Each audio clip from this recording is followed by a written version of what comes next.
Sınağımızda dərs 4-də gələn sual tiplərinə uyğun suallar var.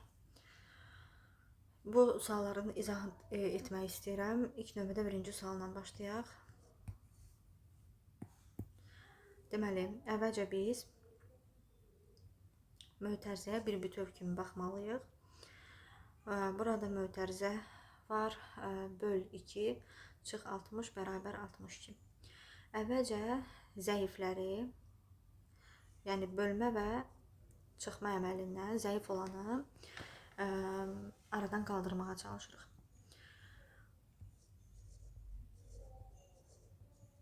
Yəni bölmə daha güclüdür. Çıxma əməli isə daha zəifdir. Biz zəifi aradan çıxartmağa çalışırıq. Və 60-ı, çıx 60-ı, yəni qabağındakı işarə ilə deyəcəm, digər tərəfə keçirməliyik. Çıx 60 digər tərəfə keçəndə üstəgəl 60 olacaq. Nəticədə biz 62 üstəgəl 60 toplayırıq. Daha mən toplayıb bir dəfəlik cavabı yazacağım. 122. Daha sonra mötərizə əməli var əlimizdə. Bir də böl 2. Mötərizəyə bir bütöv kimi baxırıq. Bölünən, bölən və qismət. Bölünən burada bütöv mötərizədə verilib. Bölünən necə tapılır? Qisməti bölənə vururuq. Gəlin yazaq. Bölünənimiz mötərizənin içərisindəki əməldir. Saxlayırıq onu olduğu kimi və qisməti 122-ni 2-yə vururuq. Mən birbaşa ilə silib cavabı yazacağım. 244 edir. Bura qədər həll edəndən sonra deməli, mən demişəm ki, hərfli misalları alt-alta yazıb tapmaq lazımdır. İndi bura qədər gələndən sonra artıq ən son mərhələdə biz bunları alt-alta yazırıq. Və cavab neçədir? 244. Burada A-nın yerindəki ədədlərimiz nə olar əlbəttə? 2, 222 və 22. Yəni A bərabərdir 2. İkinci misal da eyni tipdir. Sadəcə burada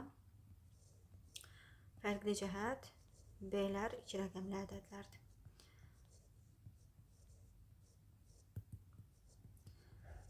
Yenə də eyni şeyi təkrar edirəm.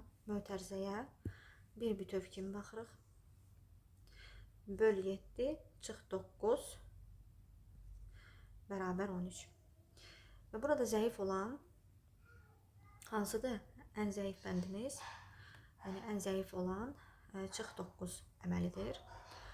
Mən qarşısındakı əməl işarəsi ilə yəni deyirəm ki, diqqətimiz burada olsun. Çünki biz deyirik ki, bərabərliyin bir tərəfindən digər tərəfinə ədədləri keçirəndə əks işarə ilə keçiririk. Məsələn, çıx 9-u mən digər tərəfə keçirdəndə üstəgəl 9 şəklində yazmalıyam. İndi qalan hər şey olduğu kimi saxlayaq.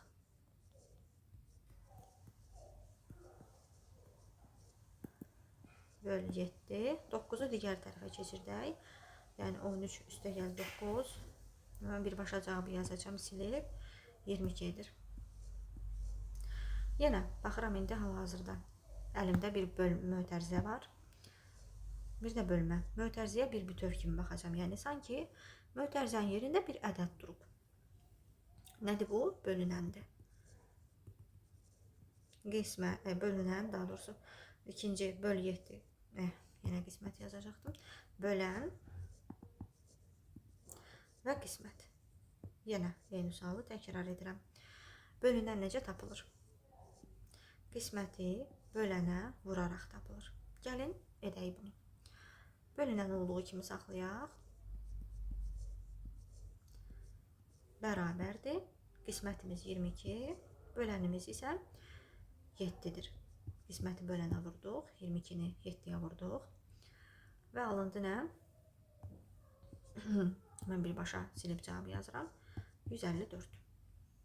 Yenə, bax bu mərhələyə çatanda artıq biz bunları alt-alta yazmağa başlayırıq.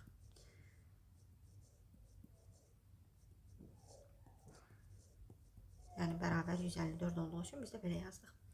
B-lərin yerinə hansı ədədlər qoya bilərəm? Düşünürəm. B-lərə 2 versəm 22 üstəlik 22 44 edər. Yəni hansı ədədləri, hansı rəqəmləri bir-biri ilə toplayanda sonu 4 ilə bitir? 2-lər və məsələn 7 ola bilər. B-lərin yerinə 7 yazıb yoxlayaq. 7 üstəlik 7 14, bir yadda 7 üstəgəl 7 14, bir də yadda 154. Deməli B-imiz neçəymiş? 7 imiş. Gəldik 3-cü tip suala. Bu da dərs 4-də nisbətən şagirdlər üçün çətin gələn bir sualdır. Bizə deyir ki, azalanı 20 vahid azaltdılar. Fərqin 10 vahid artması üçün mən burada deməli nə qoymuşam işarə? Yuxarı baxır, yəni artmaq işarəsidir bu. Fərqin 10 vahid artması üçün çıxılanı necə dəyişmək lazımdır? Və mən izah eləmişdim ki, yerinə rəqəm qoyaraq, ədəd qoyaraq bu misalı həll etməyə çalışırıq. Azalanımızı məsələn əvvəlcə veririk 200, çıxılana 100, fərqimiz də olsun 100.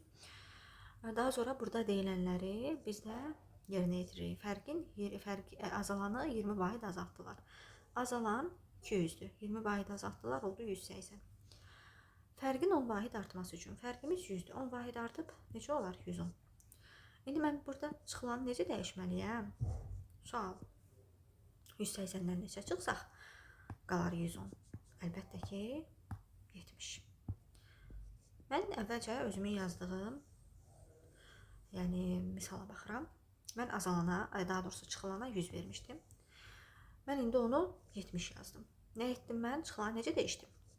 100 və 70 arasında 30 vahid fərq var. Yəni mən 100'ü 30 vahid azaltmışam. Deməli, çıxılan 30 vahid azalsa, fərqimiz 10 vahid artmış olar. Bu tip misallarda, yəni biz yerinə ədəd qoyaraq özümüzdən misal qururuq.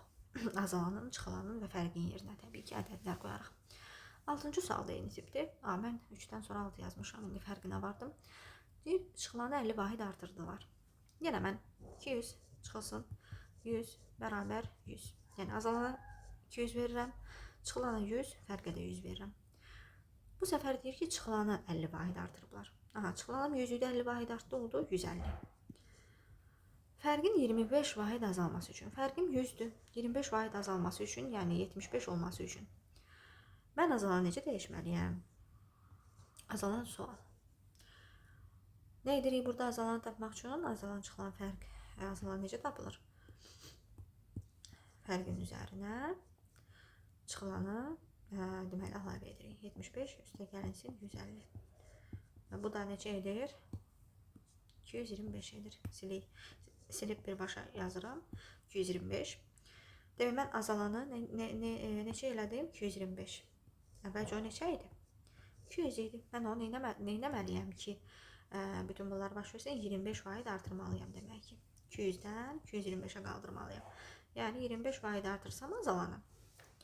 6-cı yəni misalda qeyd olunanlar yerinə yetmiş olar. Daha sonra baxaq. 7-ci sual.